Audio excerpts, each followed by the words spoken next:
Okay, good evening. This time I'd like to welcome everybody to our regular board meeting for the Lee County Board of Commissioners. Our first meeting in June. Hard to believe that we're already here at the beginning of the summer. I appreciate everybody coming out tonight. Looks like we have a full house. Do we have anyone outside? Planning board? Okay, all right, thank you. Okay, at this time I'd like to call Commissioner Robert Reeves. Sutton ST is going to do that. Okay.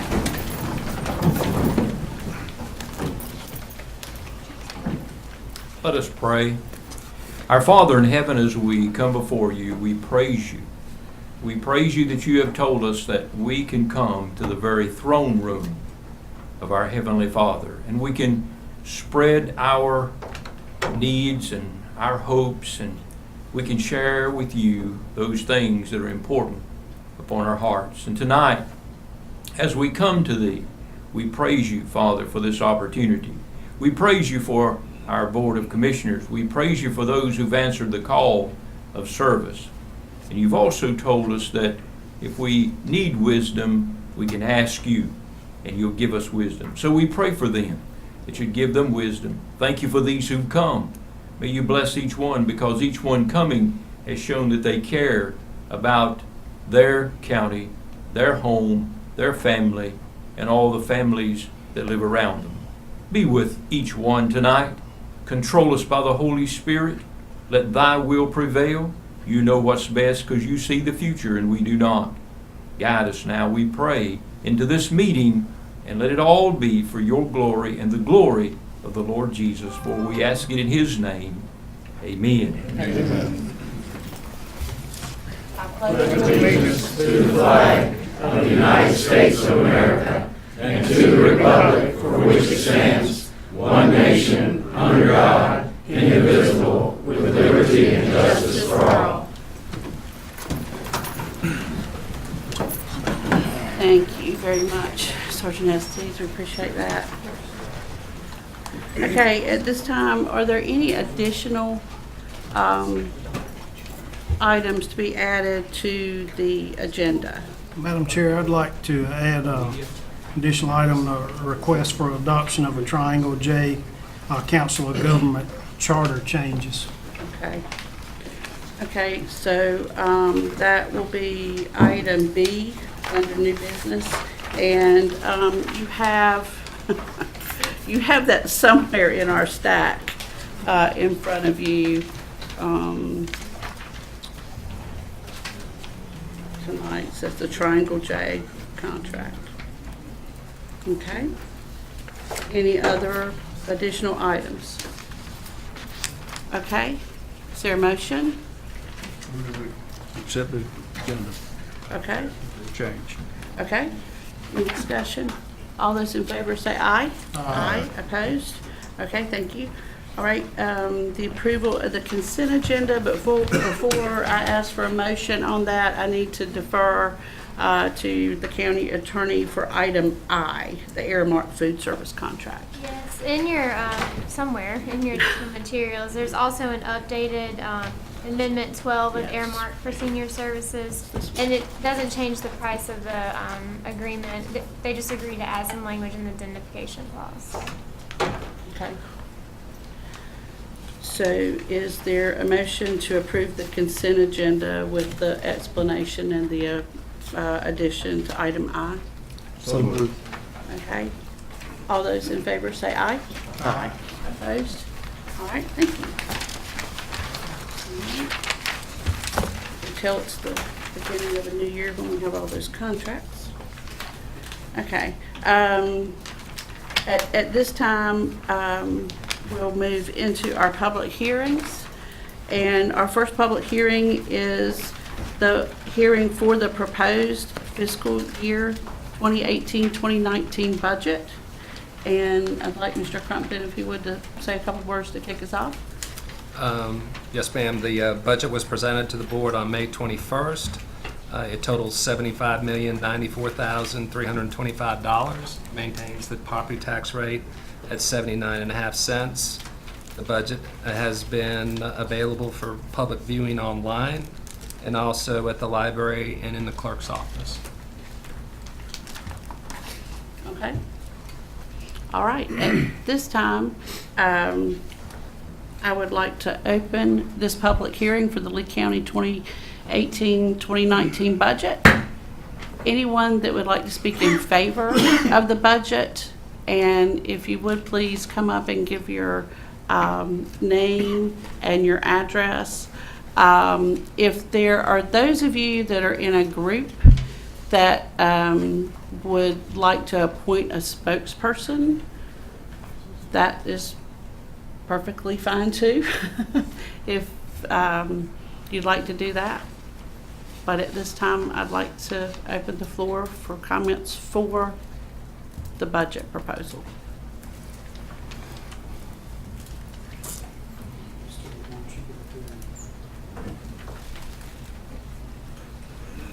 Madam Chair, Commissioners, I want to thank you for your service to our county, and I'm grateful to have a couple minutes just to share as an advocate for the concerns of essentially over 300 students worth that call Grace Christian School home. My name's Stuart Shumway. I'm the head of school at Grace Christian, just finishing out my first year there. And I'm here today for advocate for the concerns. We, in February of this year, seem to have reached a tipping point in our culture. I'm finishing out my 6th year in private school administration. I've seen hundreds of national incidents and near incidents come across my Google alerts and texts and emails and so forth. This is a first that I've seen in terms of the unrest and the unease that parents have in their hearts that is not filtering out through the typical 24-hour news cycle. There is a real concern that seemingly can't be shaken that our schools, whether public or private, have become a place that simply by showing up is showing itself to be seemingly some sort of imminent threat, potentially. So as Jesus says to ask, seek, and knock, here I am asking the commissioners at this level. And Mr. Reeves, I'd probably agree with you. I think these issues go beyond a county commissioner level to likely state and eventually federal. I'm grateful to see that Lee County has been very forward-thinking and progressive in the way it views education and the way it views security for children.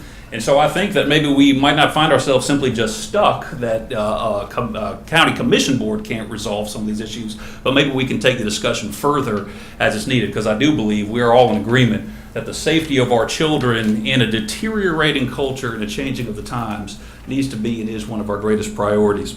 I would like to mention that there is precedent already within the county that academic services are available to private students that enrolled in private Christian schools. Lee County has a doctorate level staff member making a considerably more larger salary than his SRO officer to be to oversee the ESE programming and special needs of private Christian schools.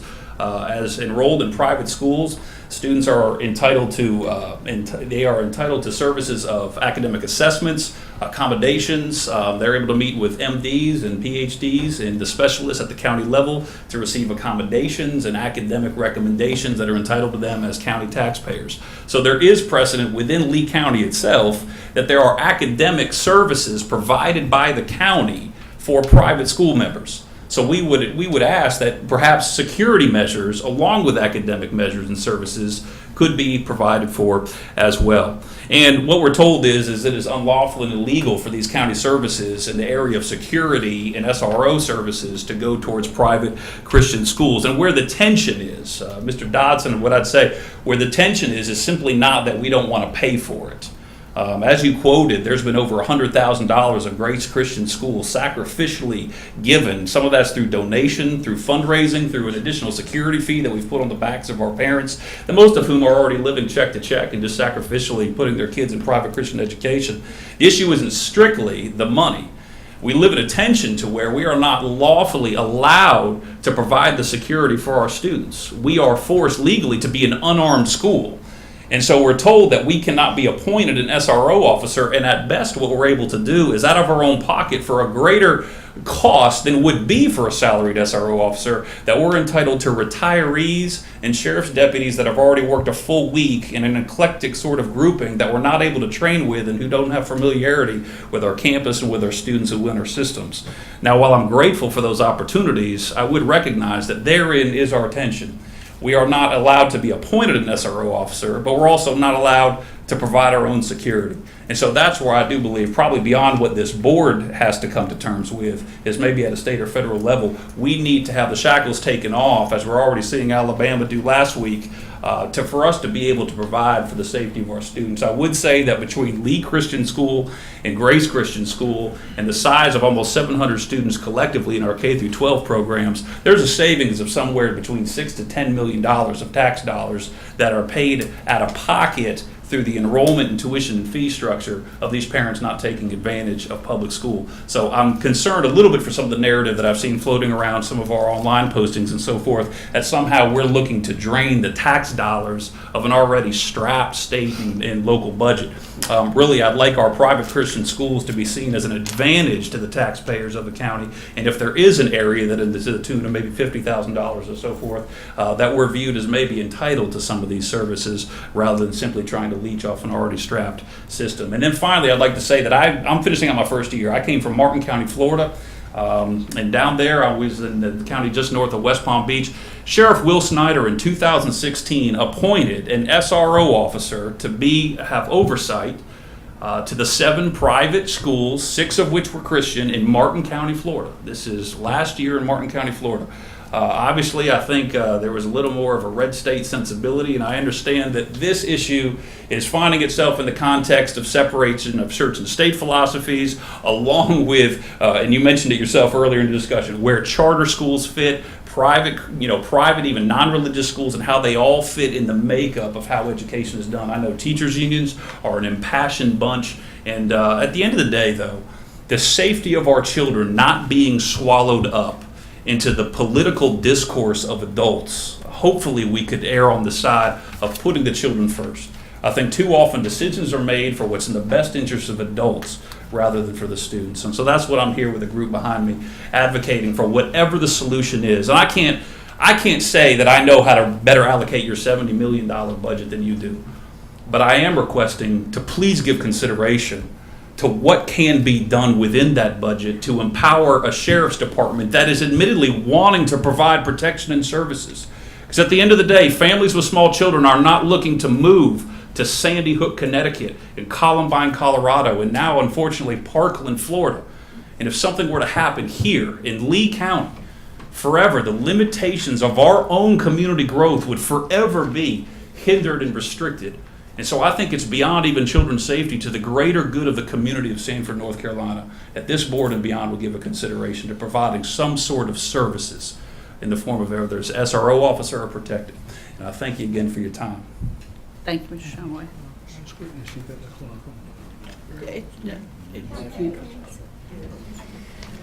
Okay, Excuse me, can you give us your address for the record? I'm sorry. Address of Yeah. service. Sorry, we have to for the record. I'm sorry, I should ask. 2705 Weatherwood Court, and that's in Sanford. Thank you. Thank you. Okay, anyone else to speak for the budget? Good evening, Madam Chair and fellow commissioners. My name is Ashley Wilson. I live at 1710 Carthage Street here in Lee County. I'd first like to thank you for the opportunity to speak and address issues both close to my heart and detrimental to the safety of our children in Lee County, all of our children, both in public and private schools. I'm a preschool teacher, and I ask my preschoolers to keep their minds and their hearts open at all times. And while I'm not comparing you to a group of 4-year-olds, I would ask tonight that you do the same, minds and hearts open, to all that you will hear and all that you will be asked for. You have a large responsibility and quite the burden to carry. And my hope is that you will make the right decision, not based off of money or a budget, but off of your moral compass and your personal responsibility to the children that you serve in Lee County. Power can be both a blessing and a burden. Tonight, I hope yours is a blessing. I currently have 2 children in the public school system. This is Ella. Tonight, Ella is your child. This is Cash. Tonight, he is your child. Tonight, all of the children in Lee County are your children, and they will depend on you for your protection, depend on you to keep them safe, and they will depend on you to keep them safe at the place that ultimately serves as a second home and where they will spend most of their young lives, and that is school. Tracy Carter has requested that 6 more SRO officers be approved for Lee County schools, and the world we live in today has proven that it does not discriminate against children from elementary to high school, and it is our responsibility and should be our top priority to keep our children safe, your children safe throughout their school-age years. Many people will argue why we need extra SROs in Lee County because, well, nothing has happened yet. I ask, why would we need an armed guard right here in this room since nothing has happened yet? Asking this is both naive and ignorant. It is not a matter of if it will happen in today's time, but a matter of when it will happen, and if we will be prepared to take the necessary and proactive steps to ensure that we have done all we could and can for our children. Many will argue that there is not enough funding in the budget, but I ask, what in that budget could possibly be more important than protecting our children?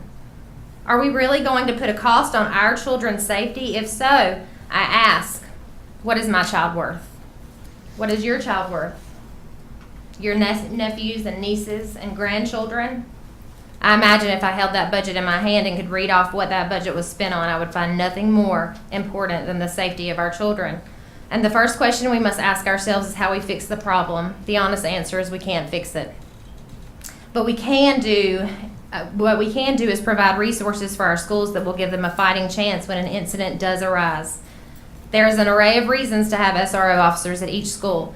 Here are a few facts I have chosen from the National Association of School Resource Officers website. Having an SRO present can prevent both student injury and death due to violence and overdoses. Having an SRO present can reduce the chances of a student getting a criminal record. An SRO increases the feeling of security and safety among both students and staff, similar to the feeling the armed guard in this room gives everyone at this moment. Just the physical presence of an SRO on campus would decrease the chances of a school being targeted. Per social media posts and promises, Commissioner Dodson has stated that he would vote for the requested SRO officers. If I'm correct on how the voting works, that means I need 3 of you tonight. 3 of you to help make the difference, and 3 of you who will remove the price tag that hangs over my child's head, over all of our children's head. But tonight, I not only ask that you provide for the Lee County public schools, I also ask that you provide for the private schools as well. These parents pay taxes for our public school system, yet they do not receive the benefit of having an SRO. They are asking us for protection. Who are we to deny them protection? Deny their children protection? In 2013, Mike Stone passed Bill 491 that states, the sheriff shall use these funds plus any additional funds appropriated by Lee County to the Sheriff's Office for School Resource Officers to provide school resource officers to the Lee County schools. I mention this because the bill does not state Lee County public schools, inferring that it was passed for all schools and children here in Lee County. That means private and public. In closing, I ask that you seriously consider not only providing the extra SRO officers, the sheriff and parents have requested, but to also seriously consider the funding that will provide SROs to the 2 private schools here in town. When you chose to take the very seats you sit in, you made it clear to the community that you are willing to make tough decisions. I respect each of you for that. This is not a tough decision. Right now, take a moment and ask yourselves, will my conscience be clear if something should happen? I hope that you ask yourselves that, and that you picture my children and your grandchildren in your minds. Picture their futures and what they could become. And I hope that you will be a part of their success, future. And I pray that we never have something destroy that, because we are more concerned over the root of all evil than the safety of our children. My child is priceless. All these children are priceless, in case you were wondering what they're worth. Thank you. Thank you, Ms. Wilson. Okay. Anyone else to speak for the budget? How Hello. you doing? Hello, Mr. Commissioners? Finch. I'm Bob Finch of 1414 Carson Street, Sanford, North Carolina. I had the opportunity this weekend to go door to Canton on Cool Spring Road area there, and I came across several families, public school, homeschooling, and Grace Christian Academy. And the one lady who wanted to come tonight, her mother's Emily, and I told her I would come and let her know that NAACP is for all children to be safe in our community. We want everyone to go home at night or go to their jobs realizing that their children are protected well. I don't know what you guys can do to aid us in that project, but I'm living up to my promise, and thank you for allowing me to speak. Thank you. Okay. Anyone else to speak in favor of the budget?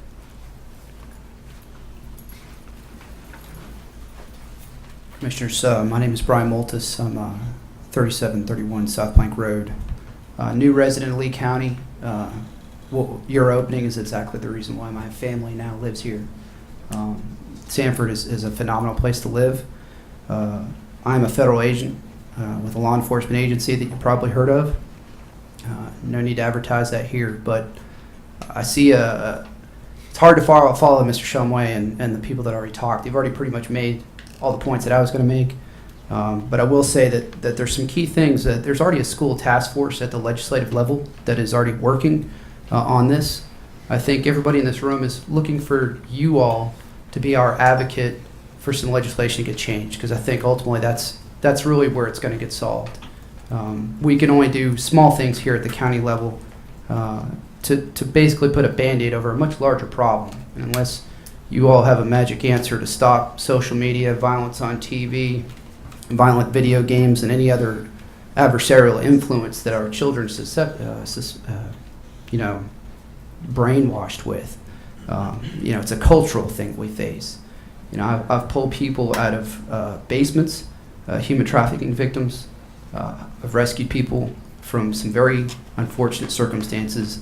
I don't ever want to have to be driving through Lee County and get that call on my radio that tells me I need to go to any school that doesn't have an SRO and run in there by myself, to go neutralize that threat. SROs provide a huge benefit. You can go to that website that was just the Association of SROs. SROs do a phenomenal job at feeding people like me intelligence that ultimately benefit the taxpayer. They provide a lot of continuity. I've seen a lot of different programs, and some of them have full-timers have really good criminal intelligence programs. They definitely benefit the students, and they prevent people from getting in trouble in the first place, which is the goal of overall community policing. Those programs that rely on part-time or off-duty officers that have worked a full 40-hour week, they lack continuity.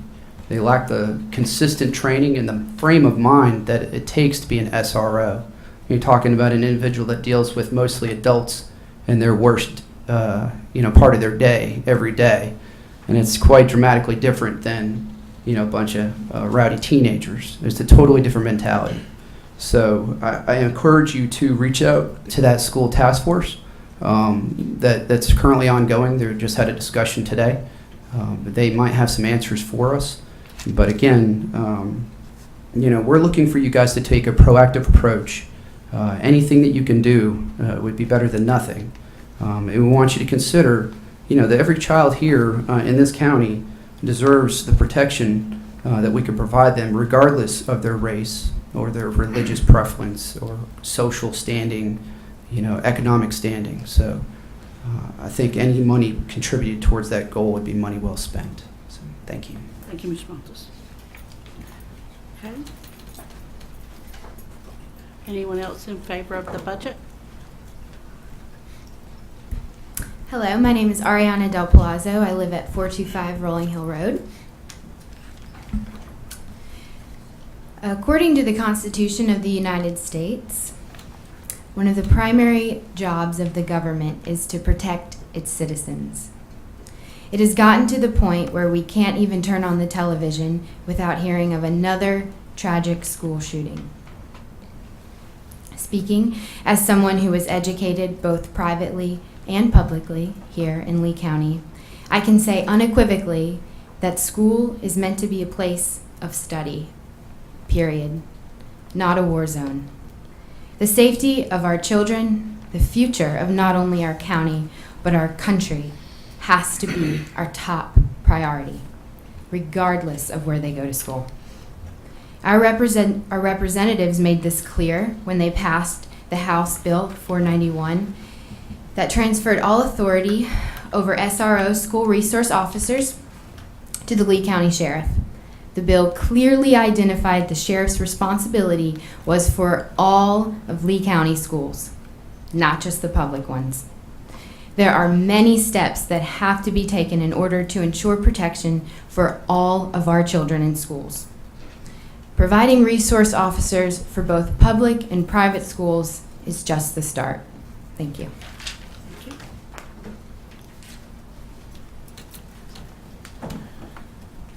Good evening. Good evening. My name is Adam Reeves, 744 Azalea Drive.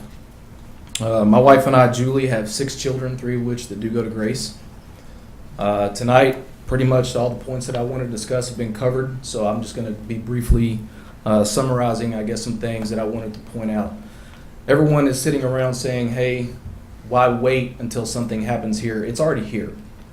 Last week or 2 weeks ago, a Lee County high school student was found with knives, guns, and ammunition in his vehicle in a school parking lot. So how do we have to wait for someone to show up with those weapons with the intention of doing something fraudulent or negative to another student or staff member of that school? Why do we have to wait? In Grace Christian, which I will give credit to the administration because they handled it swiftly and appropriately, there was a student that said, I'll just bring my gun tomorrow. They handled it accordingly. It was an amazing response that they did.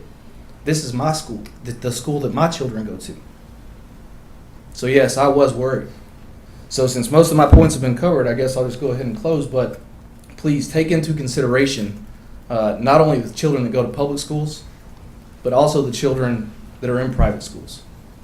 Thank you. Thank you. Anyone else in favor of the budget? Okay. There's So- one family outside that wanted to speak. Okay. Michael, the family outside that wanted to speak, Yes, sir. send the person in to speak.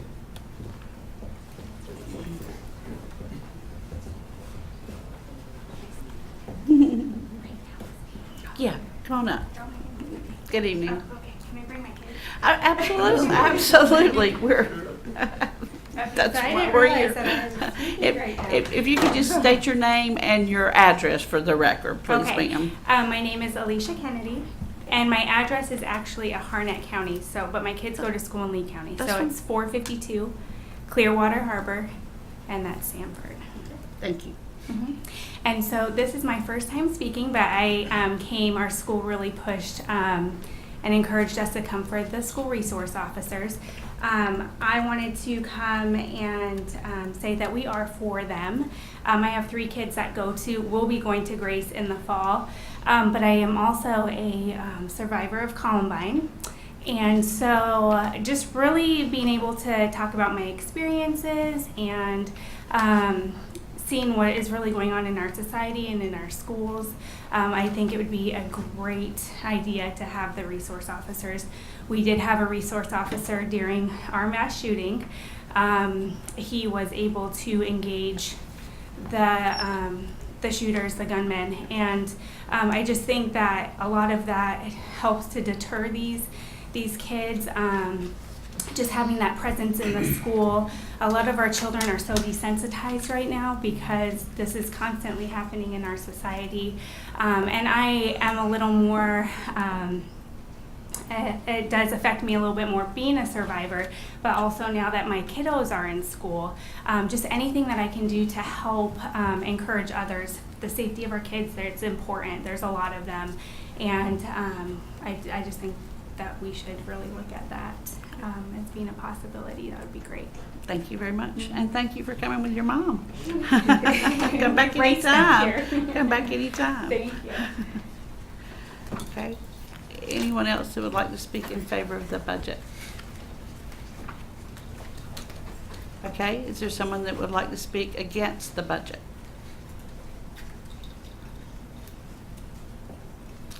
Okay, at this time, I'll declare this public hearing closed. Thank you very much. And we'll move on to our next public hearing for the proposed fire district tax rates for fiscal year 2018-2019. Mr. Crumpton. Yes, ma'am. At the May 14th, 2018 budget work session, Mayor Donald Andrews and Chairman of the Lee County Fire Advisory Board presented the fire department budgets. We discussed them a little bit at the workshop on the 21st as well, and the board voted to hold a public hearing tonight. And once again, the fire district's rates have been advertised online and in the Sanford Herald, and a copy of the budget has been at the library and in the clerk's office. Okay. Any discussion? For the record, I believe Mayor Andrews said that all the fire departments held a public hearing. Yes. Yes, ma'am. All right. They all have.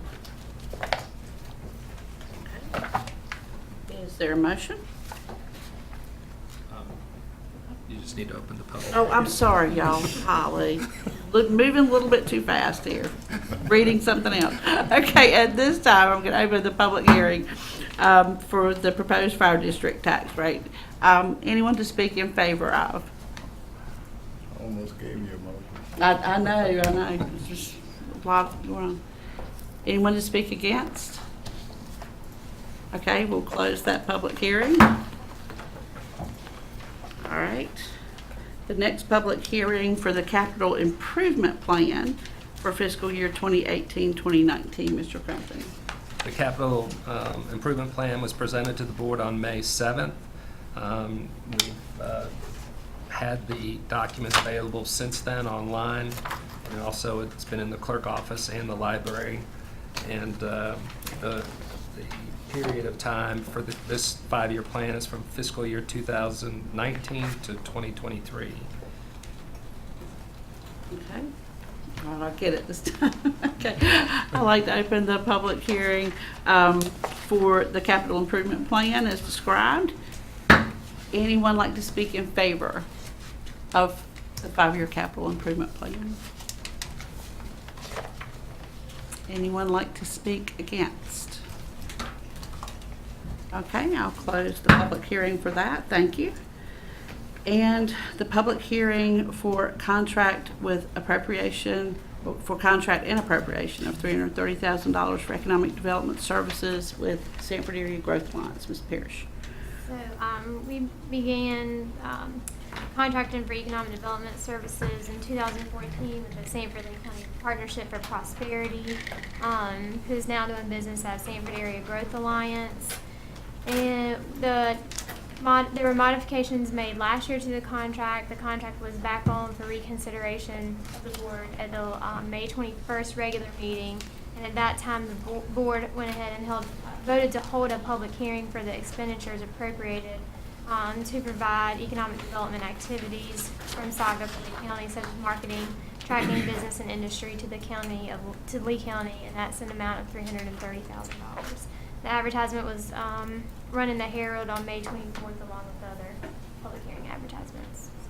Okay, all right, so at this time, we'll open the public hearing for the contract and appropriation of $330,000 to Saga.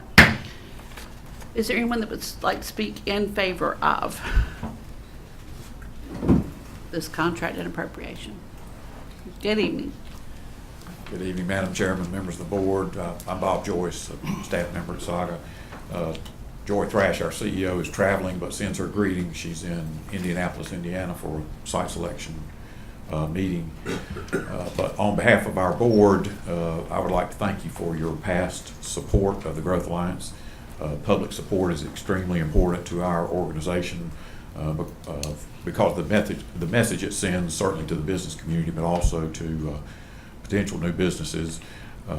We are continuing to work the 5-year plan that was developed, approved by our board and presented, I think, to you all. We've been following that plan in order to accomplish the program of work that was adopted in 2014 and approved by all the stakeholders. The increase that we have requested from the city and the county, which is about 16%, will be dedicated to further staff and mostly to outside marketing. As you all know, we have a marketing firm that we've engaged. The first 6 months of their contract was extremely successful.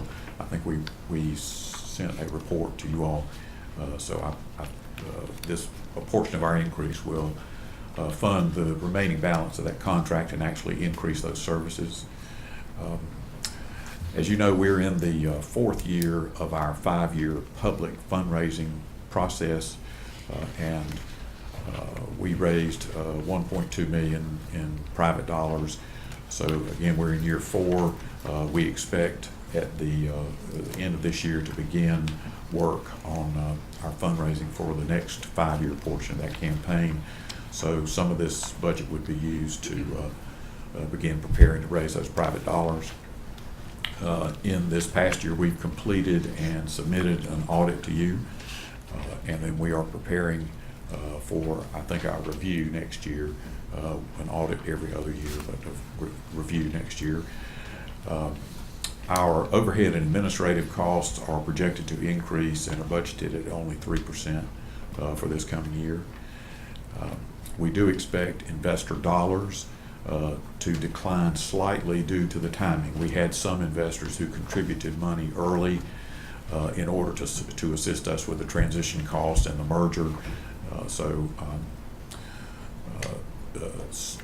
Not all of those funds are on that regular monthly 5-year schedule. So I also wanted to report to you that activity is up, both in new project activity and expansions.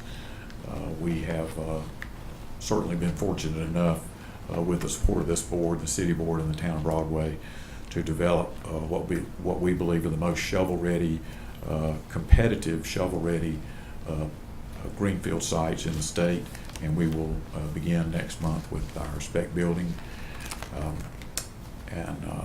We appreciate your favorable consideration of this budget. Thank you very much. Thank you, Mr. Joyce. Okay, anyone else to speak in favor of the contract and appropriation for Saga? Anyone to speak against? Okay, I'll close this public hearing. Thank you for your patience and your input. And at this time, we'll go into public comments. Yeah, we've got some people on public comments that have spoke during the public hearing. So I'll call your name, and if you're okay or you want to speak again, that's fine. But now our public comments are limited to 3 minutes, and our county attorney will keep time on those. Ms. Del Palazzo, you okay? Okay. Mr. Finch? Okay. Mr. Shumway? Okay. Richard Hayes?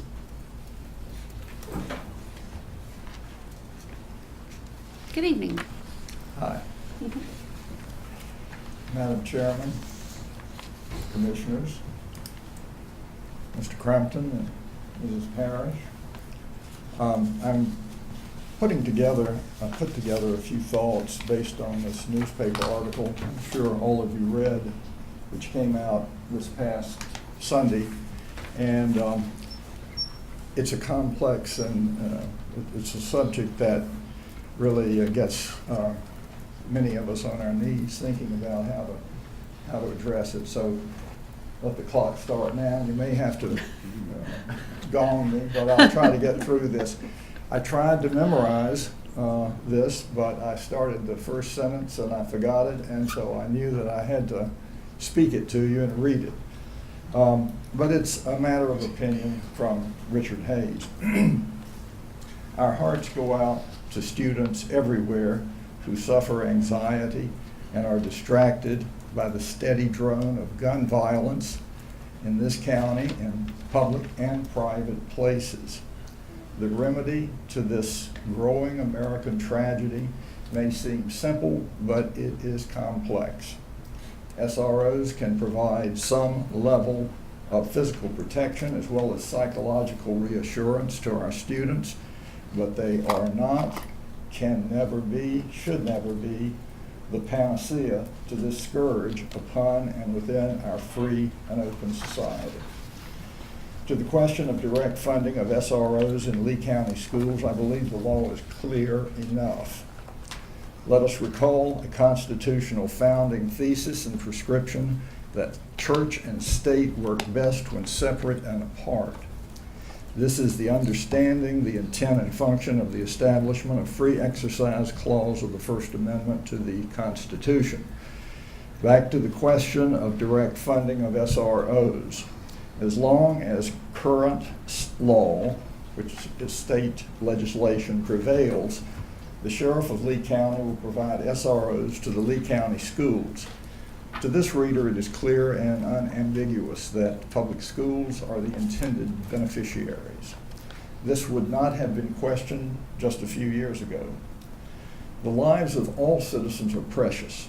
All citizens should be afforded a level of protection from crime by law enforcement that is effective and affordable.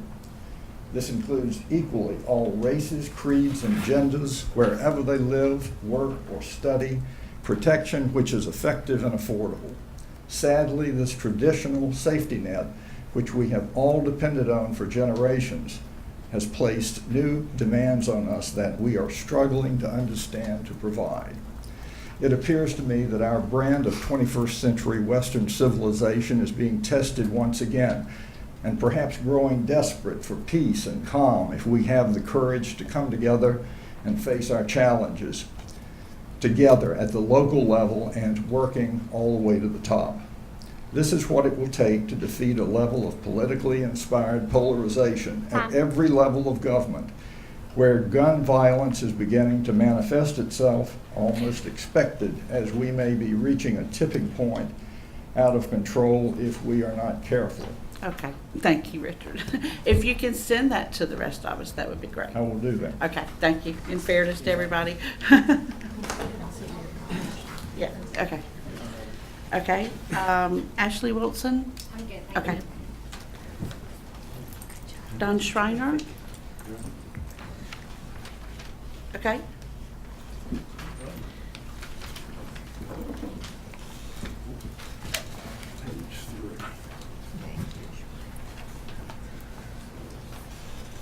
Good evening. Good evening, Madam Chairman and all the commissioners.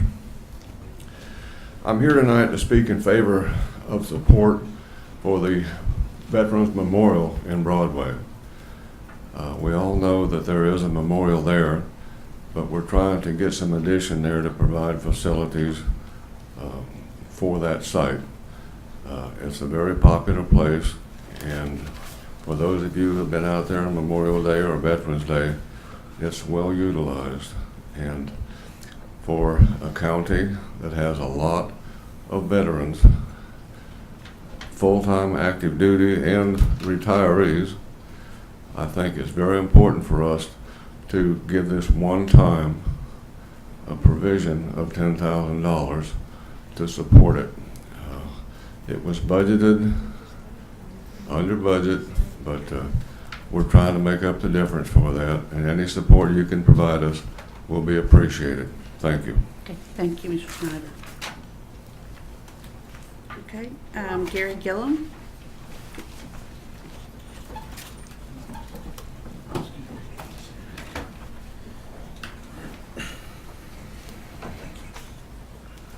Good evening. Good evening, Commissioners. My name's Gary W. Gillum. I live at 1701 Owl's Nest Road here in Sanford, and I'm also a veteran.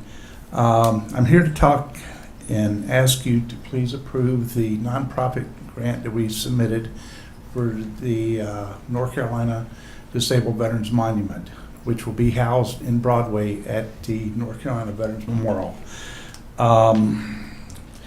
The monument we're trying to build, there is no other monument or memorial here in the state which honors disabled veterans or their caretakers. And so we've gotten a grant from the state, and we're also asking for the county to please help us as well. We have had fundraisers, and also we have gotten donations, and it's very important we try to get this grant approved. Also, a retired U.S. Army colonel by the name of Jerry Graham, she was in the Nurse Corps, and her last job was at Walter Reed Hospital, where she was the director of all nurses.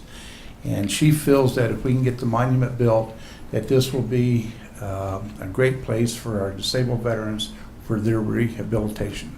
Thank you, folks. Thank you very much. Thank you for your service. We have a lot of folks to thank here in the audience tonight.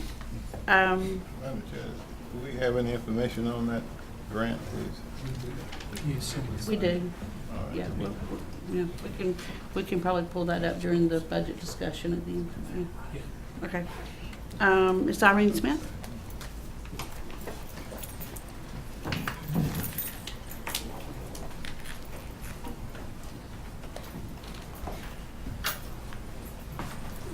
Oh, good evening. Good evening. Madam Chairman, Commissioners, Mr. Crumpton, Ms. Parrish. My name is Irene Smith. I live in Sanford at 547 West Weatherspoon Street. I am privileged to serve on the S3 Housing Connect Resource Development Committee. A frequent news item recently has been the problem of homelessness. San Francisco, Seattle, and Denver, for instance, have listed homelessness as one of their most intractable problems. The situation in Lee County parallels these bigger cities in many respects. We have a vibrant and growing economy that is generating an expanding job market. However, many of these jobs pay minimum wages. There is a critical shortage of affordable housing in these cities and in Lee County. An additional problem for the working poor in Lee County is a lack of an adequate public transportation system. Close to 20% of Lee County residents live at or under the federally defined poverty level. These families are often one paycheck away from homelessness. Many of our homeless are mentally ill. Far too many are veterans of our continuing and recent wars. The ironic aspect of this situation is that the more our economy continues to flourish, the bigger our homeless problem will become, as long as people have difficulty finding housing they can afford. Lee County, in contrast to San Francisco, Seattle, and Denver, has set a goal to address the problem of homelessness directly and pragmatically. The S3 Housing Connect program began with the opening of the extreme weather shelter on December 1st, 2017. Due to an unusually cold winter, the shelter operated at or near capacity every night it was open. Do you know what it costs to shelter 20 homeless people for one night? That's the capacity of the shelter. And give them 2 meals? Bill Hicks and his staff at the Bread of Life Ministries are doing it for $250 a night. I would call that a bargain. I know there are other challenges clamoring for your attention and your allocation of scarce funds. This body has shown courage, vision, and determination in its governance of Lee County. I urge you to approach the solution to both homelessness and its constant companion, a severe shortage of affordable housing, with the same vision and wisdom that you have demonstrated in other matters. Thank you. Thank you, Ms. Smith. Mr. Maltus? Okay, okay, thank you. Okay. Okay, we'll go into our old business now. Item A, you'll find on page 174 of your agenda. Consider the contract with Sanford Area Growth Alliance for economic development activities for the 2018-19 fiscal year. Ms. Parrish? Yes. So once again, we just held the public hearing. The contract, per Section 3, that one of the modifications that was made last year, the contract is back on for the commissioners to review the number of board appointments for fiscal year 2019. The amount for the contract is $330,000. Okay. Discussion? Just a question on, is there going to be a change in board appointments with increased funding? The contract states, simply states that you'll review it on an annual basis. Review the number of board appointments.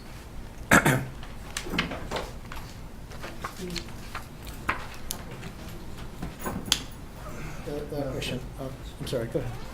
I just want to go ahead and make a motion that we approve it. I have a quick question. Sure. No, you can continue discussion. The board, I wasn't clear, we put the sign out there off of Colon Road for $370,000. Now, it went over budget. Where'd those funds come from, the extra $30,000 over budget? Funds that they had on hand. Thank you. Any other questions or discussion? Okay. All those in favor say aye. Aye. Opposed? No. Okay, thank you very much. All right, consideration of rezoning requests for 261, 275 Harvey Falk Road and 3764 Highway 87 South. Ms. McNeil, good evening. Good evening.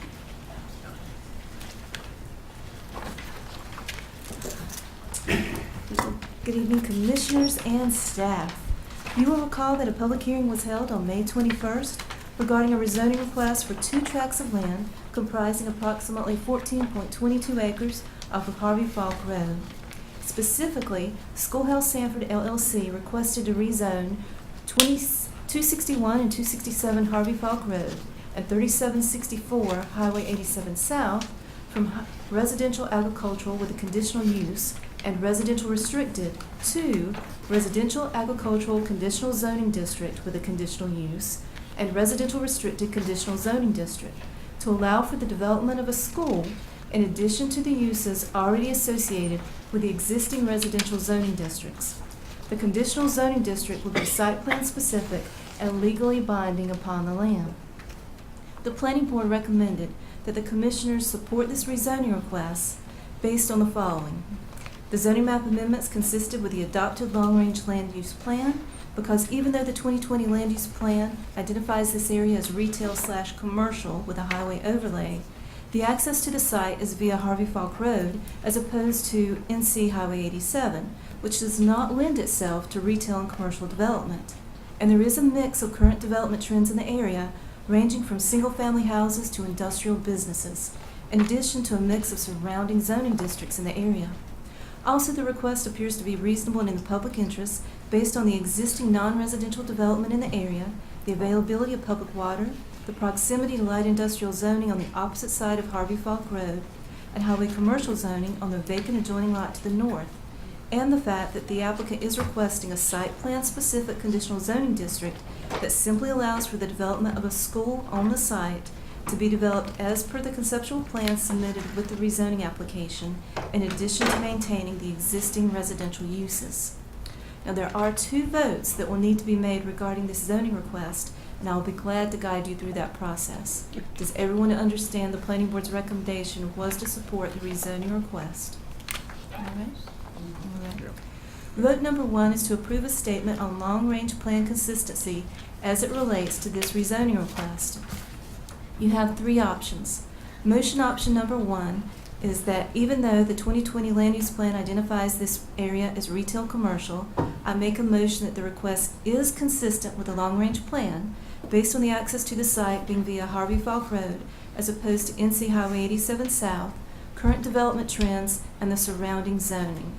And that will be a motion that the request is consistent with the long-range land use plan. Motion option number 2, I make a motion that the request is not consistent with the adopted long-range plan as the request is, and the word not should be in there, as the request is not for a retail commercial use. So that motion would be that the request is not consistent with the long-range plan. And option number 3 is always a unique motion that's available to you. The suggested motion is provided based on the recommendation and findings of the Planning Board. However, the Board of Commissioners are free to create a unique motion based on different articulated findings. So if you don't agree with motion 1 or motion 2, you can make up your own motion. And I will pause to allow Chairman Dalrymple to preside over vote number 1. Okay. So does everybody understand or have any questions for Ms. McNeil? Okay.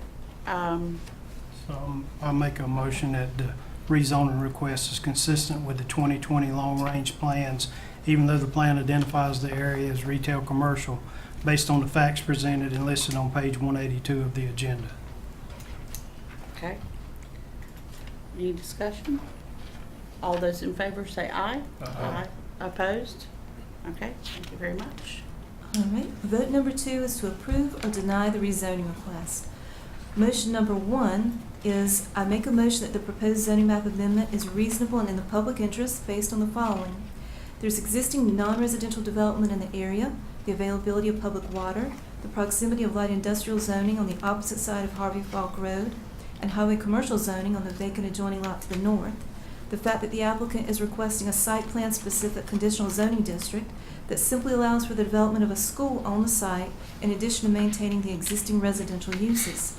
Therefore, I move to approve the request to rezone 261-275 Harvey Falk Road, tract number 1, from residential agricultural with a conditional use to residential agricultural conditional zoning district with a conditional use, and 3764 Highway 87 South, which is tract 2, from residential restricted to residential restricted conditional zoning district, RRCC.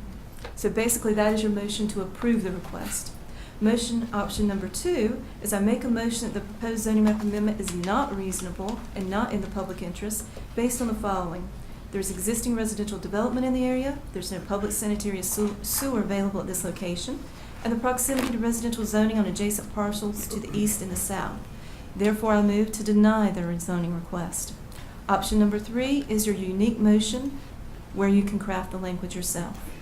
I will now pause to allow Chairman Dalrymple to preside over vote number 2. Okay. Does everybody understand? Any questions for Ms. McNeil? Yes, got sir. I didn't. Yes, sir. In the first motion, you have RR, did you say RRCC or just 1C? It should be 1C. All right. We're on the second motion. So I'll make a motion to approve the rezoning request based on the facts presented and listed on page 182 of the agenda. You want to read them out? So your motion is for the board to approve option 1 to approve, correct? Okay, and then we have the language Ms. McNeil's provided for us for the motion. Any more questions or discussion? Got any short motions? No, sir, not with this one. Dealing with land, it gets longer and longer. I'm serious. Okay, all those in favor say aye. Aye. Opposed? Okay, thank you very much. Thank you. Thank you. And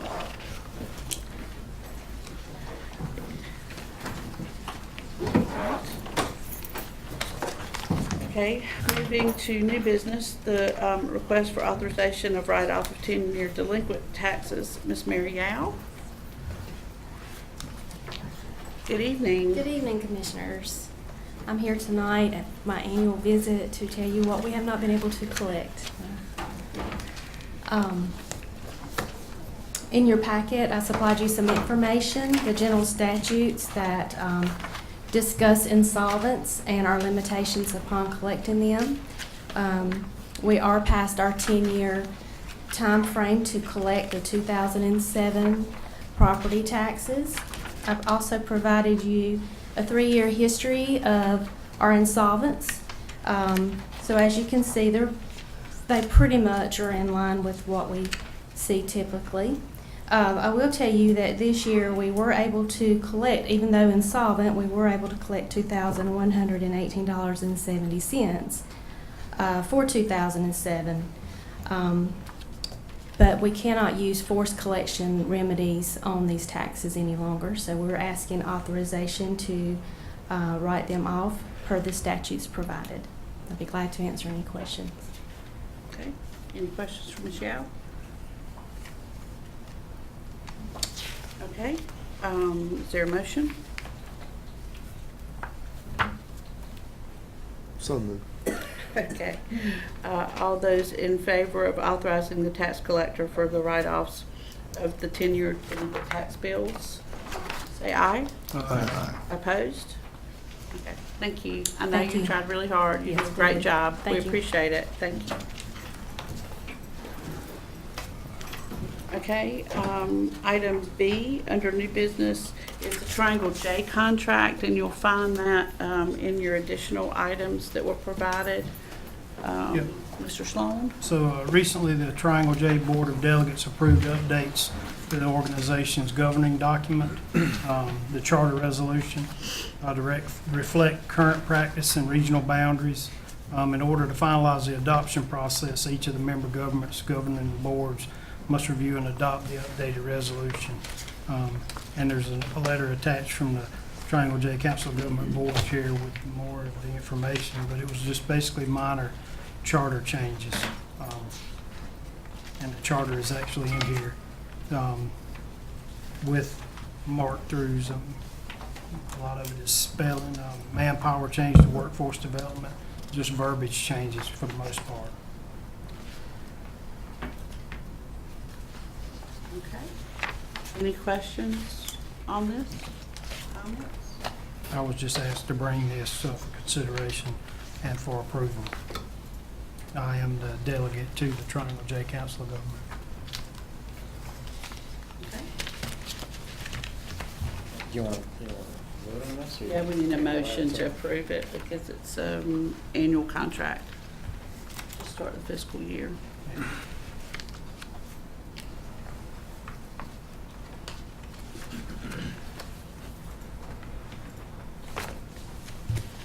Do you need a motion to that? Move it, we approve it. Okay, any more questions or discussion? All right, all those in favor say aye. Aye. Opposed? All right, thank you. All right.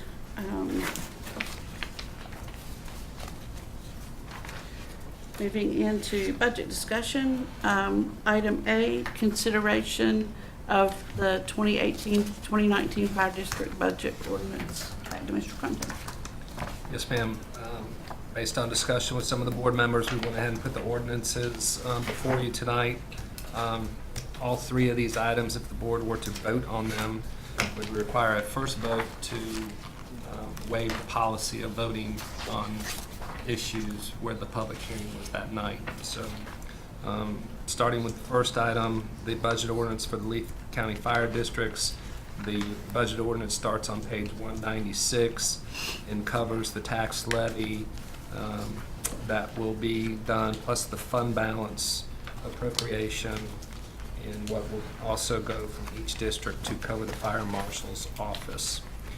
So the ordinance also levies the tax for each district. And we'll be happy to answer any questions if there's any questions on the ordinance. Any questions? I'll make a motion that we waive the policy to allow us to vote on the fire district budget tonight. Okay, any discussion? All those in favor say aye. Aye. Opposed? Okay, thank you. All right, item B, consideration. So I make a motion that I'm we so accept sorry. the fire district I knew I'd do budget, it. budgets as presented by all the departments and by the fire advisory board, that we approve the budgets as presented.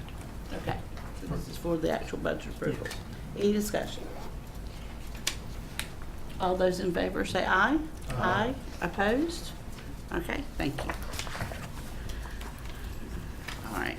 Consideration of the fiscal year 2018-2023 capital improvement program.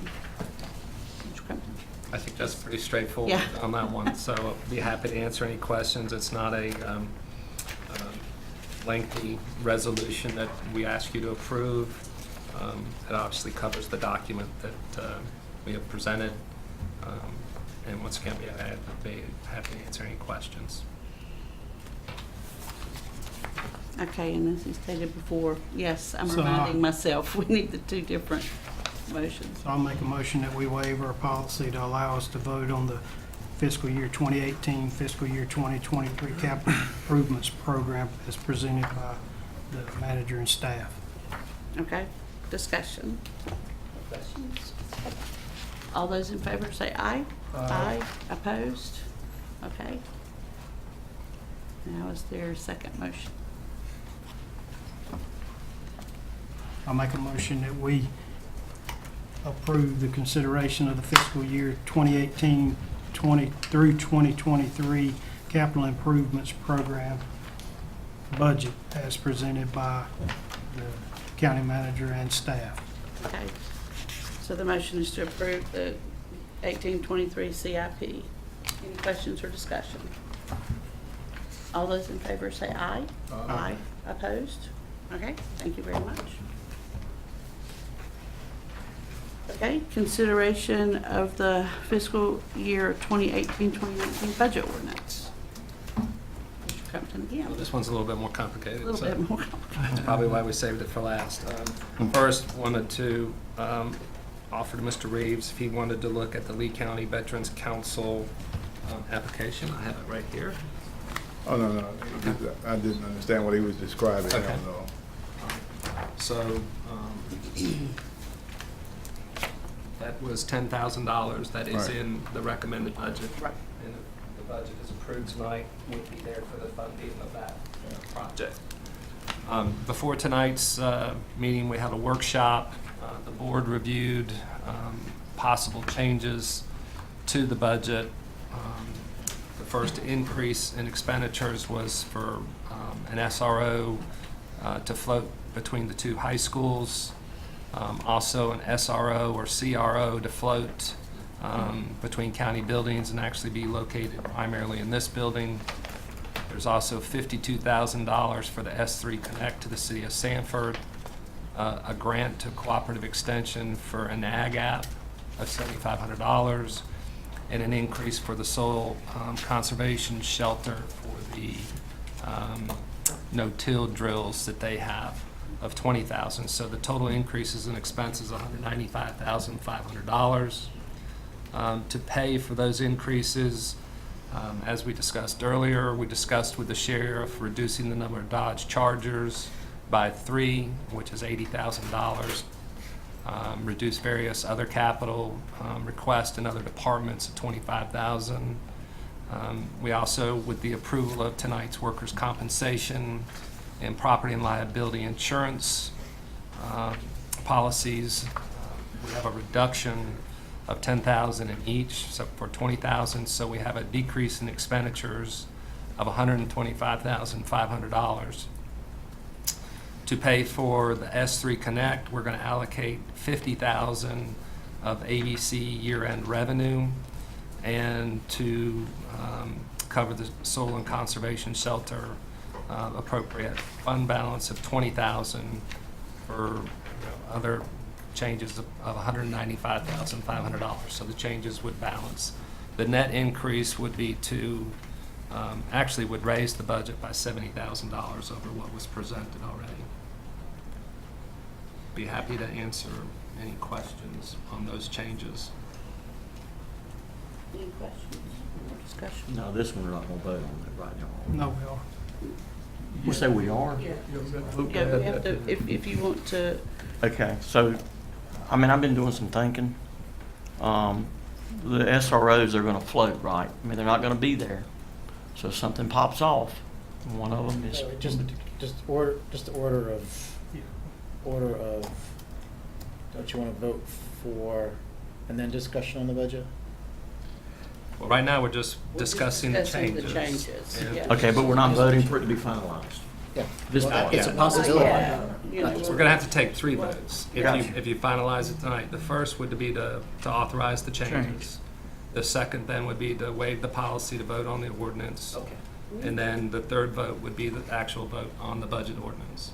Yeah, but it's just That's what I'm discussion. sure we're coming Just on just time. general discussion first, not Robert's Rules of Order discussion. Yeah, right, you know, in the meetings that I have with the sheriff, you know, the floating SROs between the high schools, you still have the permanent SRO at each school. And then you'd have the one float, so essentially you'd have 1.5 at each school this year. And he's recommending this. Please recommend Okay. that. It was, It let's was- qualify yeah, that. it's We- qualify that. We recommended it to him, and And he he agreed. and he agrees Right. that this is Yeah, that's better adequate. than not having an additional one at all. Sorry. Now, is there still grant money for SROs available There- from the state? There is, right? The new We get, money, we probably should clarify this. We get $350,000 from, I think it's 350 or 320. From the Lee County Board of Education. It's called the at-risk funds that flow through the state. So that is the only, I'll call that grant money that we're getting at this time. The question, and this is a good question, is if the state were to allocate additional resources for school resource officers and we were to apply for those grants and then get that, then that would be an add to the budget later. So I think later. the resource officer, the money follows the resource officer, correct? So in the past, we had all resource officers for a year, that money followed them, didn't it? Right. So It is, but typically when the grant money runs out, I don't know the. No, then we any- have to fund it after that. Yeah, and I don't Yeah. know of any position the sheriff has had that we haven't funded after the grant money runs out. I think you're required to, I think, right, with the grant money. There were a couple of the COPS grants where we had to agree to fully cover those positions for like 2 years. So if we accepted the grant for 3 years, then we had to continue on for 2 years. And then, of course, that just became permanent, you know? And that was the idea of the grant, was to help you get into it and figure out a way to pay for it, long-term. The question is, those grants still available? I think they Well, are. some may still be, but what we were talking about in the work session was, I went with staff to Legislative Day on Wednesday, and Senator Berger, you know, spoke and talked a lot about the new legislation that he has in committee in Raleigh now, and my understanding was they'll vote on it in the short session. Yes, ma'am. Yeah, and There's- it's 35 million for And there's- SROs across the state. There's a new bill that's over 100 million that was presented last week, which is going through both houses at this time. So I think there's more of a discussion and more of an emphasis being placed at the legislature on funding SROs, because So we have a Because the $1.3 million budget in SROs, and we're paying $1 million of it. And really, what goes on in the classroom, and I'll agree with some of the discussion that was earlier, is really a state issue. But the county is the fallback here on this particular item. And I agree, we should be going up to the legislature and encouraging them to pass this larger amount. Well, And that's trying to help us out. That's the thing I'm looking at, is that, you know, if you move 2 SROs now and just make them regular deputies, you can open up 4 more SROs that get that grant money. So that helps the county out with its budget as well. Now, there's both sides have had a constitutional issue about SROs at the private schools, but there's nothing to say that the sheriff can't and won't place a deputy in patrolling that particular area, as in case an SRO, to his discretion. So with discussions with the sheriff, he's willing to do that. So I'm thinking that the county should think about that in terms of placing a couple sheriff's deputies from the SROs, move them to just regular deputies that he can patrol the private. And then we have room for 4 SROs that we can get grant money for. So, I think what we can do is modify the budget once the state approves that money, and then determines the rules for how we're going to get that money. So right now, out of the, if they just leave the budget as it is, I think it's 39 million, I think was what the amount was. We don't even know how that's going to be distributed and what you can use that money for at this point. And one of the things Senator Berger did say, and correct me if I'm wrong, but in his speech to the county commissioners was a big driving force for this is to help the more rural counties pay for SROs. Because they just, they're really struggling right now already. So I'm sure there will be a formula, some type of prorated type thing, or tier. How we have the tier 1, tier 2, tier 3 counties, and that determines a lot of our school funding from the state already. What I heard in conversation was that the SRO dollar allocation would probably be something similar to that, based on the counties more in need would get more money towards it. So I understand what you're saying. I think though, until we know how much money we'd be able to get, but we can always do budget amendments later. There's budget amendments, but in the meantime, we still have an issue, and I think the issue has not been addressed. Just a floating sheriff officer. Time is of the essence in most times. Floating, there's sheriffs out there floating all the time. So just a floater. And we talked about in our previous meeting that the high school size is double all the other schools, and there's precedents that SROs in other states have 2 SROs for the size of high schools that we have. So my recommendation of that discussion is still that we have 1 extra SRO for each high school. And then we resource the sheriff, 2 officers for the private schools, which as long as they give them the right to patrol that area and keep them there, you can do that. And then I'd also like us to send a letter out to the legislature with our concerns that they need to address accordingly. I think we all want them to do that. I think you have to do both the state and federal. We're going to engage and do it right away, be on record, making the request. They're discussing a bill on how they're going to distribute and use the money. This is the best time for us to get involved. Absolutely. And get it to our representatives first, and then the congressional folks at the same time. And ask each to look into the legality of placing officers on private school properties. Well, officers are allowed to patrol private now. It's just if they have the permission to do so. So it's not an SRO per se. I don't disagree with what you're saying. It's a way around the rules. Well, the sheriff is an elected individual himself. That's right. He has his own budget, own department, and for that reason, when I had a discussion with him, my position was, that's your bailiwick. That's what you do. I'm only abiding by what the law says we can and cannot do with public money right now. What he comes up with is up to him, and I think the board has to be very careful on how you guide it, because you then become a part of that decision. Well, and then this is the discussion that I had with the sheriff as well. And since I'm looking at SROs for the public schools and just regular deputies for the private, that he can patrol where he sees fit. So I don't think that we get into the legal ramification of any constitutional issues with that. If you make But you a just direct did. appropriation You just did. to the sheriff that says it is for the private school. I didn't say it's for the private, you just get You're officers opening- that he can deem fit, where he can place them. Be careful with your wording. Yes. Well, I'm not an Please, attorney. sir. Yes. So two extra, so I can Neither am I, control the but I know how to get in vicinity, trouble.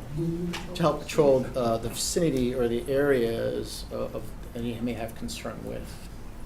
Well, I mean, was there any discussion as far as, sheriff's office is going to be a pretty big department. Was there any discussion as far as reassigning, without firing anybody, reassigning certain positions to the schools? For example, community police. Was any of that discussed? As the young lady said right here, we can't put a price on our kids. If I'm going to put them anywhere, I'm going to put them in schools.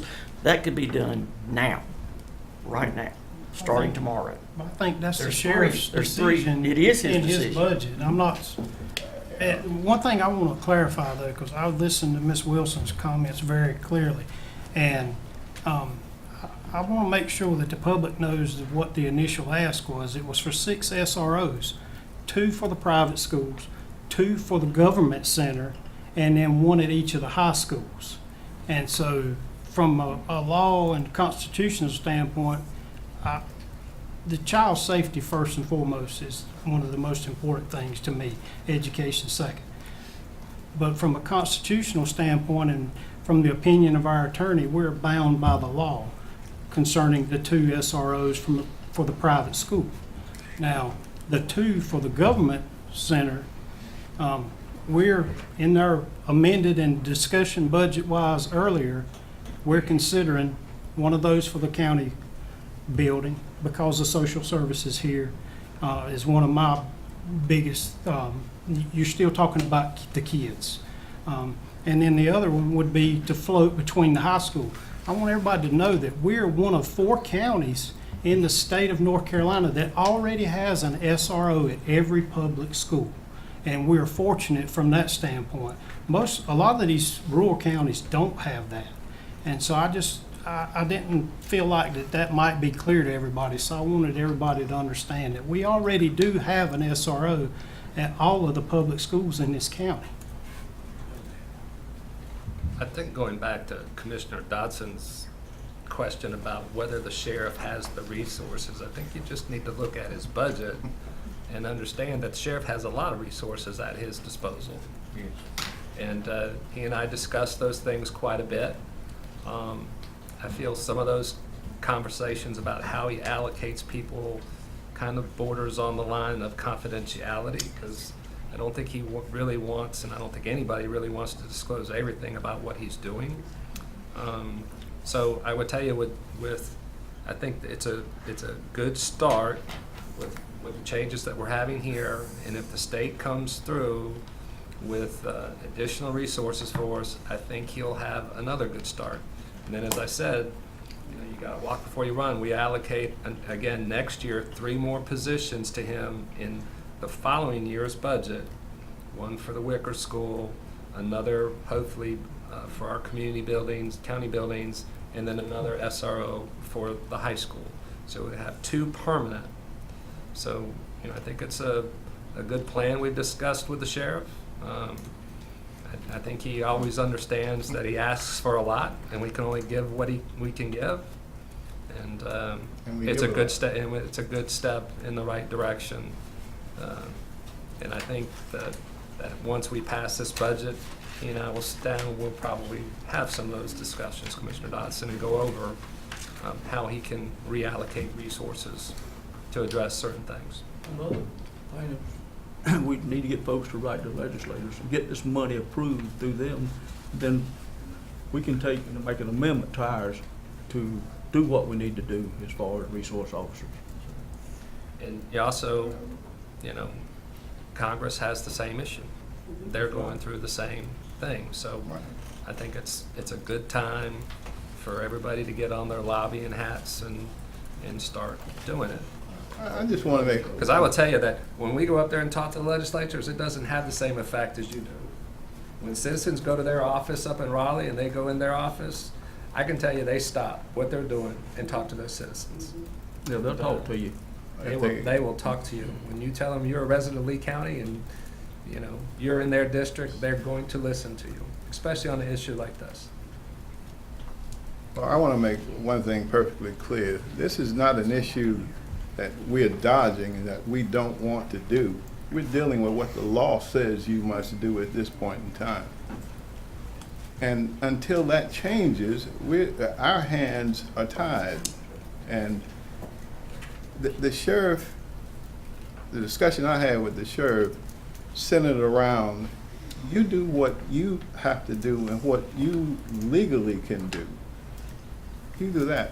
That's not this board's job to instruct the sheriff on how to go about handling that situation. He has to come to the table with an idea how he's going to do that. But we want to support every child, regardless of what school it is. We want to support them. But this is not something that you can just simply ignore and do on your own. We could wind up with more lawsuits than we ever thought about. And once you open that door, how about the other nurseries, daycare centers, the Boys and Girls Club? We have a ton of responsibility that falls under the private sector. If our numbers are pretty close to correct, you try to imagine what Wake County might go through trying to fund 75 private schools. And they've got a heck of a lot more money to spend. And they don't seem to be able to find it right now, but they've got money. Really? Yeah. And it's going to be tough. I'm I can raise it. more privileged here. I'm going to call Mr. Mullis up for just a moment. He wants to say something, and just in his capacity as a federal agent with Correct. some security background. Just as a recommendation, I work for an organization that we seize millions of dollars of drug money every year. There's a big pot of money in the federal government that we asset share back to state and local governments, Lee County being one of them. Cumberland County alone, I think between myself and a couple of case agents with the county, we seized about 1.8 million in illegal gambling money. 80% of that went back to that county, or when it gets approved, it will be going back to that county. Not to mention the countless vehicles and real property that my agency seizes and auctions off. And again, those proceeds get asset shared back to this, state and local governments. That's the point of the asset sharing program. It would be my recommendation that as a stopgap, there's some great ideas that are being discussed right now. I think we're on the right track, and there are certainly some legal issues that we need to overcome. And I think that was most of the folks that spoke here. They believe that collectively, and we will do our part. Mark our word. We will do our part to go to our legislators in person and speak and back you guys up. I think collectively, as a whole, we can get this done over time. But in the near future, if it comes down to money, not a whole lot of people think about that fund. And sometimes it just sits there and collects interest, and that's one strategy that some counties and state agencies employ. But perhaps we could look at that as a way of, funding temporarily. I'm very familiar with those rules and how that money can be spent, which is specifically for law enforcement purposes. And so an SRO would certainly qualify. So it would just be my recommendation if you guys weren't aware of it. There's a lot of literature on the Treasury website about it, and I'll be more than happy to provide you anything further offline at a later date should you require it. So thank you for the. No, I appreciate that. I figured we'd get some. We discussed the drug forfeiture money quite a bit. Okay. So, Okay. And we have discussed it on this topic. So it is something that the sheriff is already dealing with, and unfortunately, he says we'd like to have a really big drug bust, and I'm like going, well, no, we don't. So We don't want that problem, but no, we don't want the problem, but yes, we want but if the it's there, we want the money. catch them. Yes. But he works hard at it, and he works hard with this mentor on spending the money. We've even spoken with, council has spoken with the Sheriff's Association attorney as well. we're trying our best to work with everybody we can to get someone to give us an example of where it's being done. We can't, have you found one, ma'am? I got one, Martin County, Florida. So Yeah. we will be looking into Martin County, Florida. and Yeah, but that's find not out what North they're doing. Carolina. And I, No, but I'm going to find out what they're doing down there. Yeah, that's fine, that's fine. And I stated in the workshop, if they weren't, if someone wasn't here for that, I mean, I sent out a question on the listserv, the attorney listserv, to see if anyone would respond, indicating that they do, but no one responded that they do.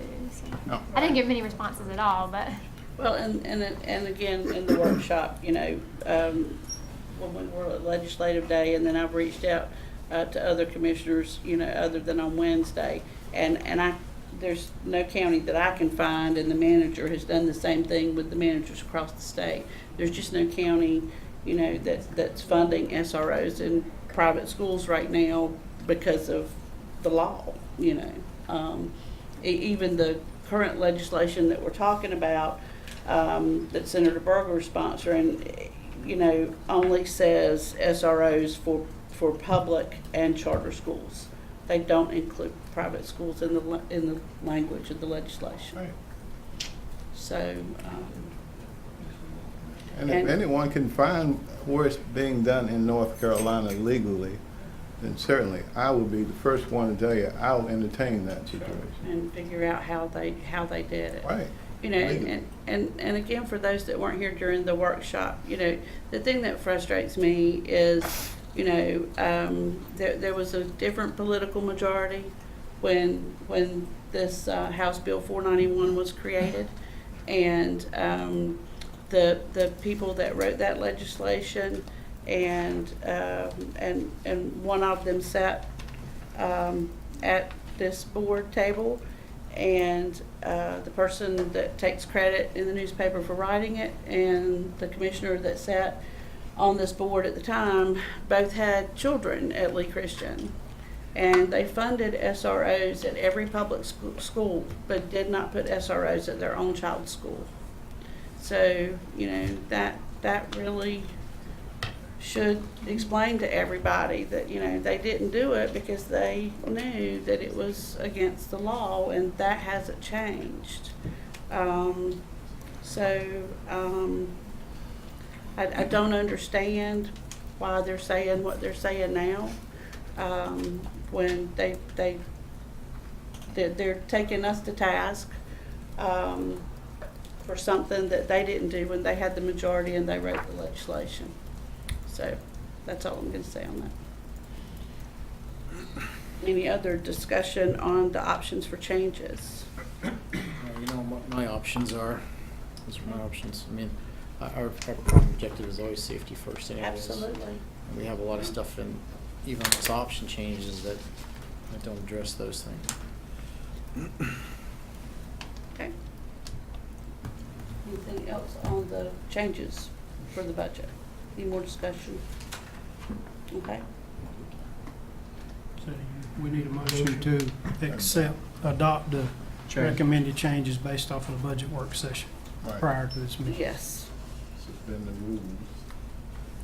Yeah, you have to accept the changes first. Right. Correct? Okay, keep us on track.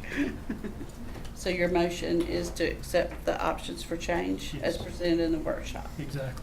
Okay, any more questions or discussion? All those in favor say aye. Aye. Opposed? No. Okay. All right, thank you. All right, and then I make a motion that we suspend the policy to allow us to vote on the fiscal year 2018-29 budget ordinance as amended and presented by the county manager. Okay. So that we can vote on it tonight. So, yes, so that we can vote on it tonight. Okay. All right, is there any questions or discussion on that motion? Just waiving the policy. Okay, all those in favor say aye. Aye. Opposed? Okay, all right, and is there another motion? Move to accept the fiscal year 2018-2019 budget ordinance along with the recommended changes to be approved. Okay, any questions or discussion? Okay, all those in favor say aye. Aye. Opposed? No.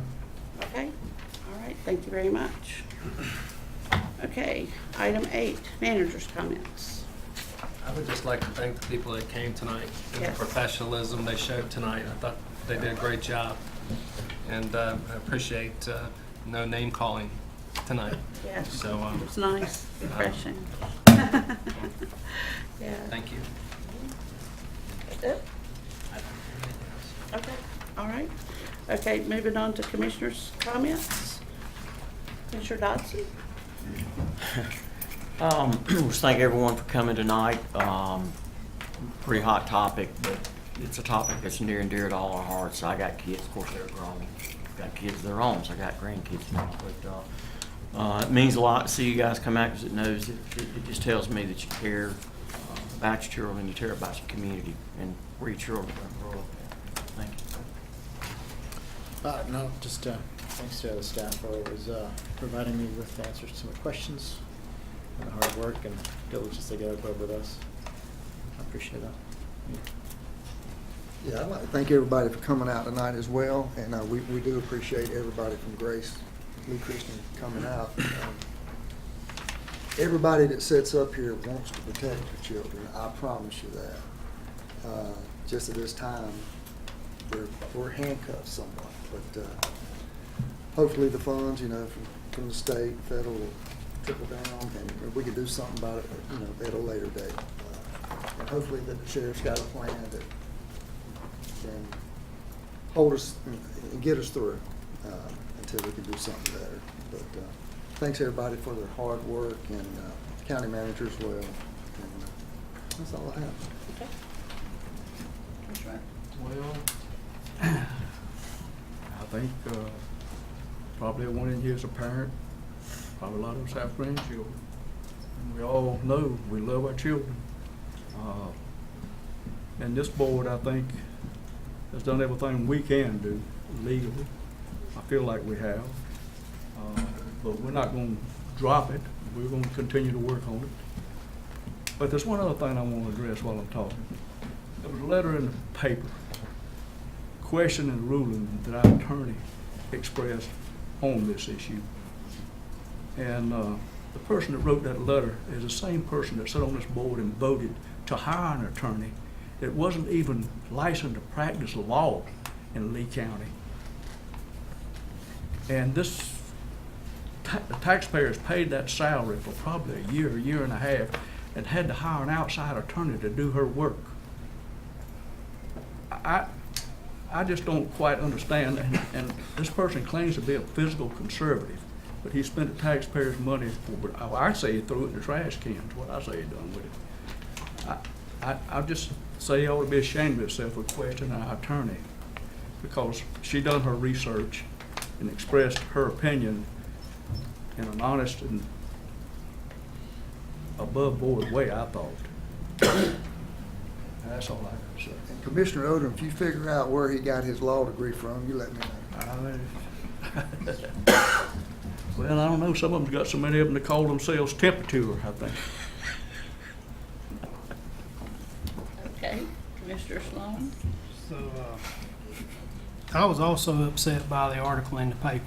But the one thing I was encouraged by was the emails that I got and the communication. I tried to respond to everyone. I know Mr. Shumay said that we didn't respond to him, but I know that he got the response that I sent to one of the citizens. And what the legal opinion was from our attorney. I was on the search committee when we hired Ms. Parrish. I'm very, very proud of the young lady and the attorney that we have here. Her family has a long, long history in this county, in the brick industry in the state of North Carolina. And for someone to call her into question, knowing the morals and ethics that she has, infuriates me. And it's always the same person that finds another topic or someone else to attack. The same individual attacked Mr. Horner constantly. And I see the facts that are presented. I do my research. I do my homework. I don't have a Harvard law degree, but I consciously know that when I make a decision up here, I am trying to do what's best for the citizens, the kids, and for the education of this county. And I want everybody to know that. And I want everybody to know that I appreciate Miss Parrish. I appreciate the job that she does. And I respect her, and I think we have, an obligation to value the individuals that work in this county and trust them to do the right thing. And I have nothing but the utmost respect for every individual that works in this county and for what I've seen. And so I thank them for the job they did on this budget. I'm confident with this budget. I know that when I was elected 4 years ago, we said that we would try not to raise taxes, but we had to build a new elementary school. Something that should have been done a long time ago to get rid of the 42 trailers at schools in this county. And now the legislature has passed laws decreasing class size, which are not going to allow us to get rid of the trailers at the classes. At the schools in this county, like we hope to do. And so please know that we're trying to do the right thing. That's all I got to say. Thank you. Commissioner Reeves. I want to offer a motion before I make any comments. I want to make sure that we go ahead and contact the state, Yes. federal, authorize the legal department and the manager to put that in play immediately. You mean address our concerns about that? Yeah, please. Yes, sir. Okay. All those in favor of that motion, say aye. Aye. Opposed? Okay, thank you. Thank you, Madam Chair. I want to commend people that came forward to speak tonight. Mr. Shumay, you probably have another calling. You should have been a lawyer. You were quite eloquent and really made a good case. And I hope you'll accept the case that we try to make. We do what the law said we got to do. And I don't know what to call you, Marshall Dillon or Marshall, but thank you for being here. You gave us some insight from your perspective, and we appreciate hearing from you. All the parents really need to know this board wants to do and will do the right thing. Believe it or not, we had no SROs in the original budget. Certainly, we've heard you. That's why we went back to work on this budget to get something on the table. And I will tell you personally that the sheriff was in full support of what we were offering. Now, we can't do much better than what we're doing right now. We do have it. None of us know what the future holds, but we certainly plan to address it again in the coming year. And we know how important it is to all of you. It's important to all of us. So please don't take it out on us personally. We want to do the right thing for all children, but we can only do so much. But more than anything else, I'm glad to see you standing up for what you believe in. More that needs to be done. It has to be done. You know, we have folks, a couple of folks around this county that never have anything good to say about it. Never. And I always wonder, why do you stay? Oh, go away. Take your hate with you. Amen. You know, we can only do so much. And I tell you, this board knows. I said to the board several times, we're not interested in raising taxes. We're going to make do with what we have. We said we would do that when we raised them the last time. What year was it? 2016. When was it, Lisa? John? 2014. 15. 14, 15. Yeah. We raised them and said we had to do things to get out of the hole, and we've kept our word. We haven't raised them. One thing to go along with that is for people to realize we had lost the bond rating because of funding and the position the county had gotten in by cutting taxes. And so we got that bond rating back to a AA before the bond referendums to be able to build a new elementary school. So we're all fiscally conservative from that standpoint and trying to do what's right for this county. And one last thing, we'll follow through on what we said we'll do here tonight.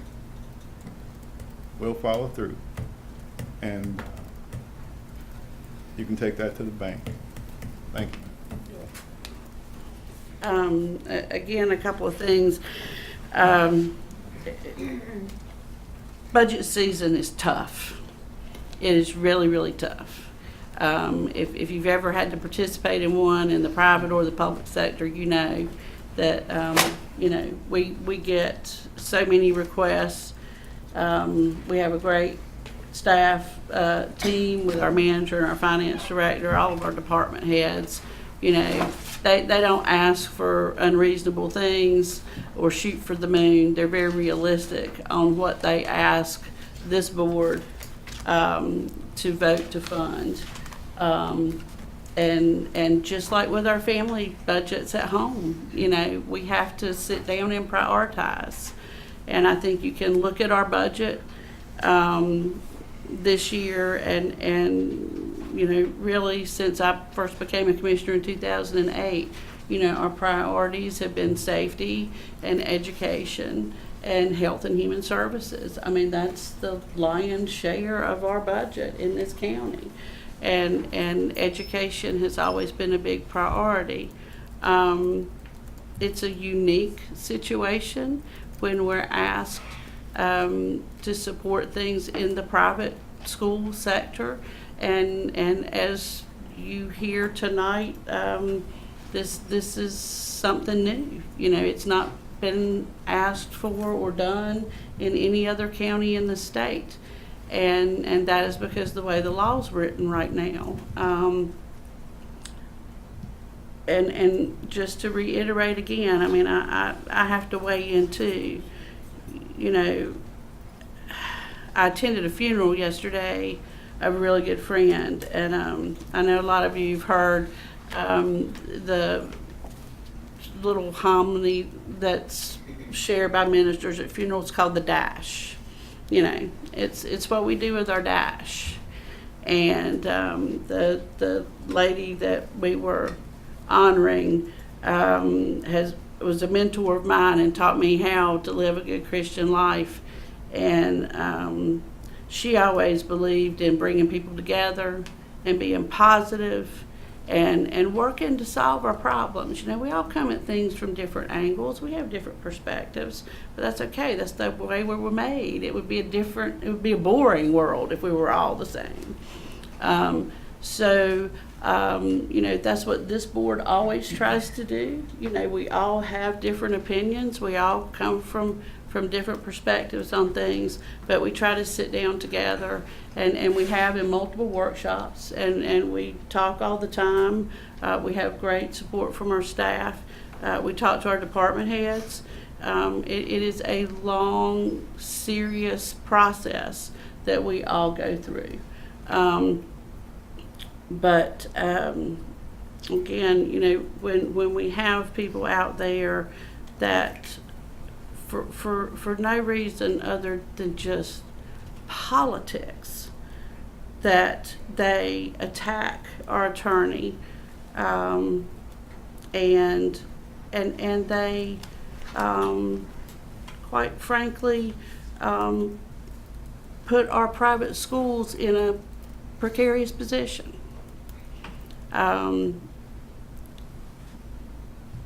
It upsets me because this issue, once again, is a divisive issue that these individuals have created in our county. Instead of bringing people together so that we can make this county a better county, we can work together, we can appreciate and enjoy our differences and our uniqueness, what that brings to the table. Instead of doing that, it's just one more example of just being mean-spirited and negative and driving a wedge. You know, in the last week, I've heard this board called unchristian and uncaring, and that we don't care about the kids in this county.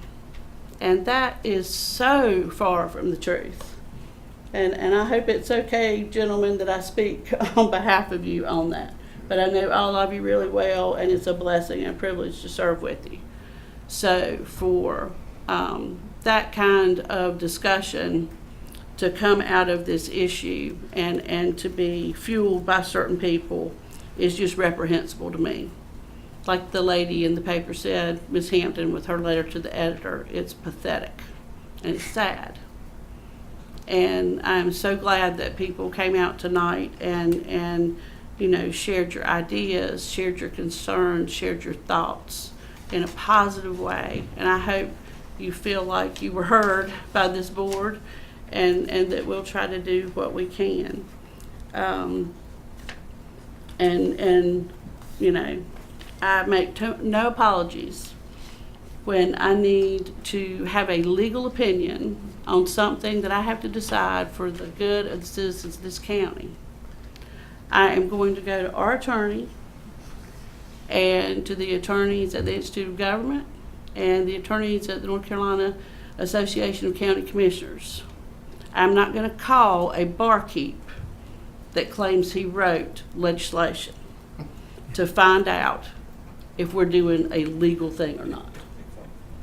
And I stand by that. So that's all I have to say. I appreciate your input. Can I make Sure. one more? Sure. Yeah, you made a good point about the Association for County Commission. Can we send them a letter too? Make it one of their concerns about our issue with the SROs and other stuff? We can send a letter, but Wednesday we did, they're already working on that. But yes, we can make a full, sure. I'd like to make a motion to that, please. Okay. Thank you. Okay, any discussion on that? All of those in favor say aye. Aye. Aye. Thank you. Sure. Okay. Anything else? All right, I need a motion. Motion that we adjourn. Okay, all those in favor say aye. Aye. Opposed? All right, thank you, we're adjourned. Well, he is getting out of here. Good job.